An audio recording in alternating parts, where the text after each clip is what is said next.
Bless everyone. ஒரு நாடு நல்லா இருக்கணும்னா அந்த நாட்டில் இருக்கிற மக்கள் கவர்மெண்ட்டோட சேர்ந்து வேலை செய்யணும், இல்லை உழைக்கணும், பாடுபடணும், கோஆப்ரேட் பண்ணணும் அப்படின்னு சொல்லுவாங்க. அப்பதான் அந்த நாடு சந்தோஷமா, அந்த நாட்டில் இருக்கிற மக்கள் எல்லாமே சந்தோஷமா இருக்கலாம். எல்லாருமே சேர்ந்து வேலை செய்யணும். ஒரு ஆள் மட்டுமே ஒரு சரியா வேலை செஞ்சுட்டு அடுத்தவங்க சரியா வேலை செய்யலைன்னா அந்த நாடு சரியாவே இருக்காது. அங்க இருக்கிற மக்கள் யாருமே சேஃபாவும் சந்தோஷமாவே இருக்க முடியாது. எங்களோட கண்ட்ரியில பாத்தீங்கன்னா எங்களோட ஜனாதிபதி மிஸ்டர் அனுரகுமார் திசாநாயக்கா ஒரு புது விஷயம் ஒன்று எடுத்துட்டு வந்திருக்காங்க. அது என்னன்னு பாத்தீங்கன்னா கிளீன் ஸ்ரீலங்கா. கிளீன் ஸ்ரீலங்கானா சில ஆளுங்க யோசிப்பாங்க, கிளீனா வைக்கிறது, ஒரு குப்பையா இருக்கிற இடத்த கிளீன் ஆக்குறது, இல்லைன்னா ஏதாவது ஒரு விஷயத்த கிளீன் ஆக்குறதுன்னு. உண்மையிலேயே அதுதான். ஒரு ரோட கிளீன் இல்லைன்னா அதை சுத்தமாக்குறது, ஒரு சைட் வாக் அதை கிளீன் பண்றது, கார் பஸ் அந்த மாதிரியான வெஹிக்கிள் எல்லாம் பாத்தீங்கன்னா தேவையில்லாத ஒரு எக்ஸ்ட்ரா ஃபிட்டிங் மாதிரி ஏதோ எல்லாம் போட்டு வச்சிருப்பாங்க. அதெல்லாம் எடுத்துட்டு அதை கிளீன் பண்றது, அதெல்லாம் கூட இந்த கிளீன் ஸ்ரீலங்காவில் வரும். ஆனா முக்கியமானது ஒண்ணு என்னன்னு பாத்தீங்கன்னா ஆளுங்க, நிறைய ஆளுங்க ஒரு ஒரு மனசு கிளீன் இல்லாம, ஒரு சுத்தம் இல்லாம, ஒரு எப்ப பார்த்தாலுமே ஒரு கள்ளத்தனத்தோட, திருட்டு புத்தியோட கெட்ட வேலைங்களே பண்றது, அடுத்தவங்களுக்கு ஒரு கெட்ட வேலை பண்றது, லஞ்சம் வாங்குறது, ஊழல் பண்றது, போர்ஜரி, அப்படி நிறைய விஷயங்கள். அப்படியான ஆளுங்க எல்லாருமே முதல்ல கிளீன் பண்ணணும். அவங்கள எல்லாருமே எடுத்து தூக்கி போட்டு விட்டா தான் அந்த நாடு கிளீன் ஆகும். அதுக்கப்புறம் பாத்தீங்கன்னா என்ன மாதிரி இல்ல, உங்களை மாதிரி இல்ல, நிறைய ஆளுங்க, எங்களோட ஜனாதிபதி அவங்க மாதிரி நிறைய ஆளுங்க எல்லாருமே ஒரு நல்ல ஒரு அமைதியான ஒரு எங்களோட கண்ட்ரி எடுத்துட்டு வர வேணும். அங்கே இருக்கிற மக்கள் எல்லாருமே ஒரு இன மதம் வேறுபாடு இல்லாம சந்தோஷமா எல்லாருமே ஒற்றுமையா இருக்கணும்னு யோசிச்சுட்டே இருக்காங்க. இப்படியான சில ஒரு ஆளுங்களை தூக்கி போட்டாதான் எங்களோட கண்ட்ரி சரியா வரும், கிளீனா வரும், சுத்தமா வரும். அங்கே இருக்கிற மக்கள் எல்லாருமே சந்தோஷமா இருக்கலாம்னு தான் இந்த ஒரு புது விஷயம் ஒன்று வந்திருக்கு. நிறைய ஆளுங்க அதுக்காக ஆசைப்படுறாங்க, எல்லாருமே அதுக்கான வேலையெல்லாம் பண்ணிட்டு இருந்தாலுமே சில ஆளுங்களை பாத்தீங்கன்னா அது எல்லாத்தையுமே குழப்புற மாதிரியான வேலைங்க தான் பண்ணிட்டு இருப்பாங்க. ஒரு வேலைன்னு செய்ய வந்துட்டா, ஒரு எந்த வேலையா இருந்தாலும் சரி, அது கவர்மெண்ட் வேலையா இருந்தாலும் சரி, இல்ல பிரைவேட் வேலையா இருந்தாலும் சரி, என்ன வேலையா இருந்தாலுமே, சின்ன வேலை பெரிய வேலை அதெல்லாம் வித்தியாசமே இல்லை. ஒரு ஆளுங்களுக்குமே அவங்க செய்யற வேலை பெருசு. அவங்களுக்கு அது ஒரு வேல்யூபிளானதா தான் இருக்கும், ஒரு விஷயமா தான் இருக்கும். செய்யும் தொழிலே தெய்வம்னு அதுதான் சொல்றது. அவங்களுக்கு அவங்க செய்யற வேலை பெரிய விஷயம், பெரிய வேலை, அதோ அவங்களுக்கு பெரிய ஒரு ப்ரௌடா இருக்கும், ஒரு கௌரவமா இருக்கும். அதை அப்படியே நினைச்சிட்டு இருப்பாங்க. உண்மையிலுமே அதுதான். உண்மையா வேலை செய்யறவங்க அடுத்தவங்களுக்கு ஒரு தீங்கு செய்யாம, இல்லைன்னா ஒரு கள்ள வேலை பண்ணாம, ஒரு நேர்மையா மனசாட்சிக்கு ஒரு விரோதம் இல்லாமன்னு சொல்லுவாங்கல்ல, அந்த மாதிரி செய்யறவங்க உண்மையிலேயே அவங்க என்ன வேலை செய்தாலுமே அவங்களுக்கு அது ஒரு பெரிய ஒரு விஷயம். அதை அவங்க ஒரு கடவுளுக்கும் மேல கடவுள் மாதிரி வச்சு பார்ப்பாங்க, அப்படித்தான் சொல்ல வேணும்.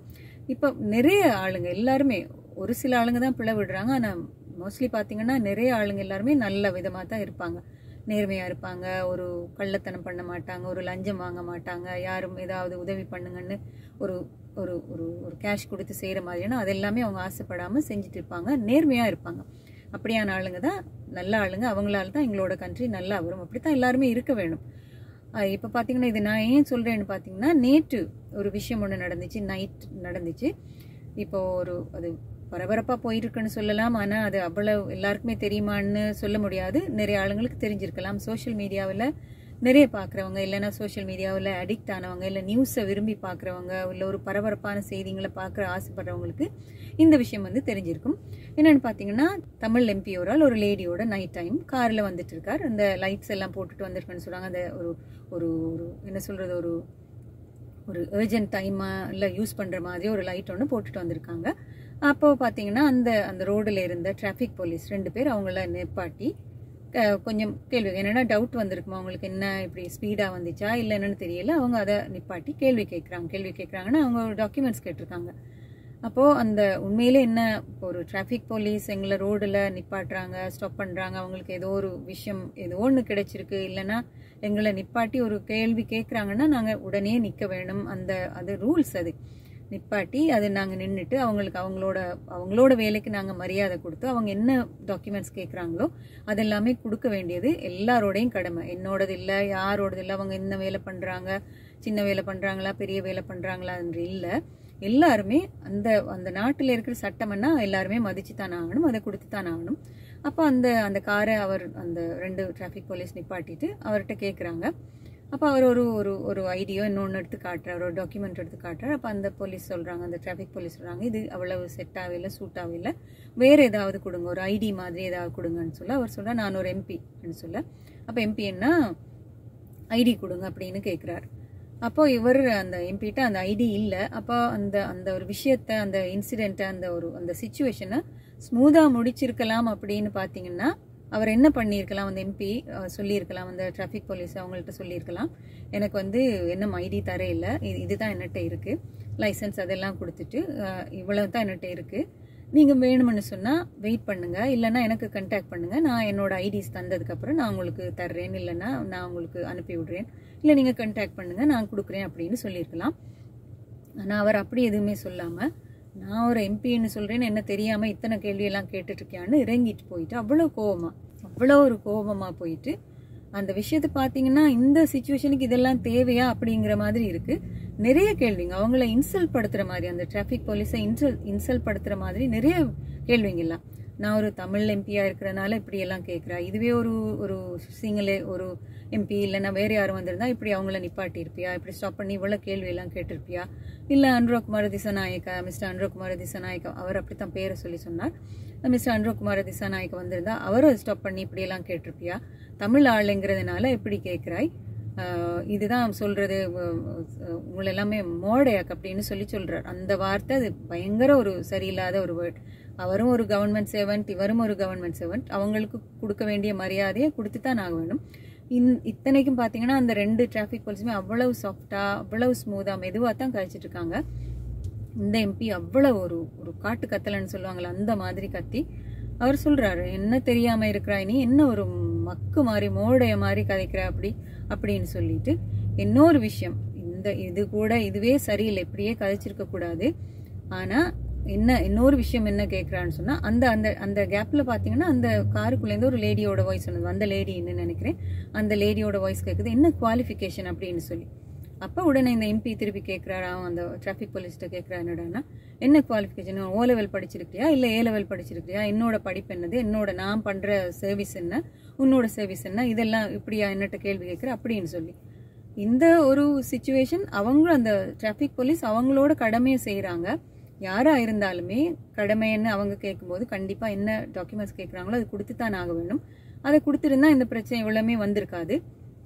அவ்வளவு காட்டு கத்தல் கத்தி அந்த ரெண்டு போலீஸுமே அவ்வளவு இன்சல்ட் படுத்தி அது இப்படி எல்லாம் கதைக்கிறத பார்த்தா அவங்க ஒரு சிங்களீஸ், அவங்க போலீஸ் டிராபிக் போலீஸ் ரெண்டு பேருமே சிங்களீஸ், இவங்க வந்து தமிழ் ஆளுங்க. அப்போ தமிழ் அப்படின்னு பார்க்கும்போது தமிழ் சிங்கள ஆளுங்களுக்குள்ள ஒரு பிரச்சனைய எடுத்துட்டு வர்ற மாதிரி இருக்கு. எல்லாமே கவர்மெண்ட் சரி, எங்களோட ஜனாதிபதி சரி, நிறைய மக்கள் எல்லாருமே ஒற்றுமையா இருக்க வேண்டும். இவ்வளவு நாள் நடந்த எங்களோட கண்ட்ரியில நடந்த விஷயங்கள் எல்லாருக்குமே தெரியும். எவ்வளவோ வருஷமா போரெல்லாம் நடந்து எத்தனையோ ஆளுங்க உயிரெல்லாம் கொடுத்து எவ்வளோ ஒரு விலை மதிக்க முடியாத எத்தனையோ நாங்க கொடுத்துட்டோம். இனிமேலாவது எல்லாருமே ஒரு பிரச்சனை இல்லாம ஒரு சந்தோஷமா ஒற்றுமையா எல்லாம் இருக்கலாம்னு தான் எங்களோட ஜனாதிபதி பாடுபடுறாங்க. அதுக்கு இவ்வளவோ மக்கள் எல்லாமே பாடுபட்டுட்டு வரும்போது இப்படி ஒரு சின்ன ஒரு விஷயத்துக்காக டிராபிக் போலீஸ் ஸ்டாப் பண்ண சொன்னது வந்து அவங்களோட கடமை. அவங்க யாருன்னாலுமே அவங்க நிப்பாட்டுவாங்க. அதுல என்ன அந்த டிராபிக் போலீஸ் சொல்றாரு அப்பயுமே, இந்த எம்பி சொல்லும்போது நான் தமிழ் ஆளுங்கிறதுனால தான் ஸ்டாப் பண்ணியிருக்கான்னு சொல்லும்போது அந்த போலீஸ் சொல்றாரு, என்னடானா அப்படி இல்லை, தமிழ் சிங்களம் முஸ்லீம் இங்க கதையே இல்லை, யாருன்னாலுமே எங்களுக்கு டவுட் பண்ணா நாங்க நிப்பாட்டு தான் செய்வோம், செக் பண்ணத்தான் செய்வோம்னு சொல்றான். அது எல்லாத்தையுமே இல்ல, அதெல்லாம் ஒண்ணுமே இல்லைன்ற மாதிரி இப்படி எல்லாம் கத்தி சொன்னது வந்து இந்த இடத்துக்கு தேவையும் இல்லை, அது செட்டுமாவே இல்லை. அவ்வளவு அந்த கத்தி அவங்கள இன்சல்ட் படுத்தின எல்லாமே ஒரு சரியில்லாத விஷயம், ஒரு வேணுமென்னுட்டு செஞ்ச மாதிரி தான் இது. என்னோட பவர் என்னது, நான் ஒரு பெரிய ஆள், அப்படி எல்லாருமே எனக்கு கீழே தான் இருக்க வேணும் அப்படின்னு சொல்ற மாதிரி இருந்துச்சு. அப்படி இருக்கவே கூடாது. இந்த டைம்ல அந்த ரெண்டு டிராபிக் போலீஸையுமே எல்லாருமே அவ்வளவு ஒரு பாராட்டுறாங்க. ஏன்னா அவங்க சரியான கடமையை தான் செஞ்சிருக்காங்க. உண்மையிலேயே அவங்களுக்கு ஒரு பெரிய ஒரு சல்யூட். ஏன்னா அவங்களுக்கு அவர் எம்பின்னு சொன்னதும் கூட அவங்க அதை பெருசாவே எடுத்துக்கல. இல்லைன்னா வேற யார் மனசுல உடல் பயந்து சரி சார் போயிட்டு வாங்க அப்படின்னு கூட சொல்லி இருக்கலாம். ஆனா இவங்க ரெண்டு பேரும் அப்படி சொல்லல.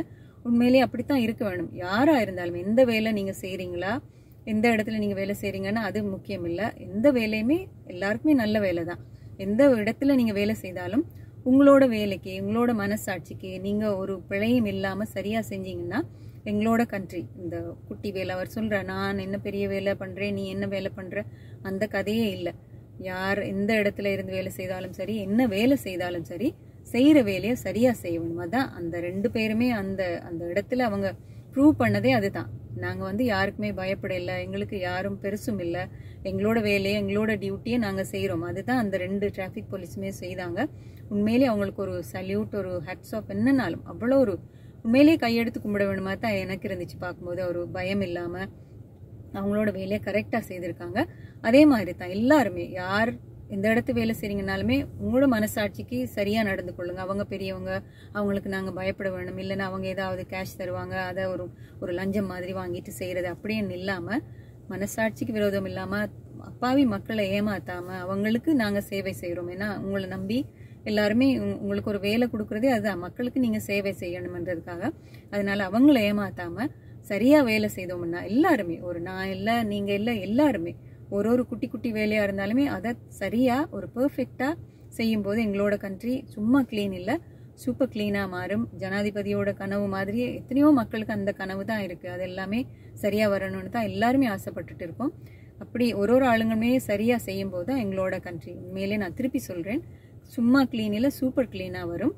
இப்படி எல்லாருமே பாடுபடணும். அதுக்கு ஒரு ஆள் 2 ஆள் அப்படி இல்லை, எல்லாருமே பாடுபட்டு எங்களோட கண்ட்ரியை இப்படி சின்ன சின்ன விஷயங்கள் தான் பிறகு பெருசாக வருது. அப்படி அவருக்கு பயந்துட்டு நான் அவருக்கு ஒரு ஹெல்ப் பண்ணலாம் அப்படின்னு போகிறது, இல்லை அவங்க ஏதாவது தருவாங்கன்னுட்டு ஒரு வேலையை செஞ்சு கொடுக்குறது, அப்படி இல்லாமல் பயம் இல்லாமல் எங்களோட வேலையை நாங்கள் பெர்ஃபெக்டாக செய்ய வேணும். மக்களுக்கு நாங்கள் சரியான வேலையை செய்ய வேணும். எங்களோட மனசாட்சிக்கு நாங்கள் விரோதம் இல்லாமல் செய்ய வேணும். எங்களோட ஃபேமிலிக்காக கடவுள் இன்னொருத்தன் பார்த்துட்டு இருப்பார், அதுக்காக நாங்கள் உண்மையாக இருக்கணும்னு செய்தால் எங்களோட கண்ட்ரி உண்மையிலே சூப்பர் க்ளீனாக வரும்.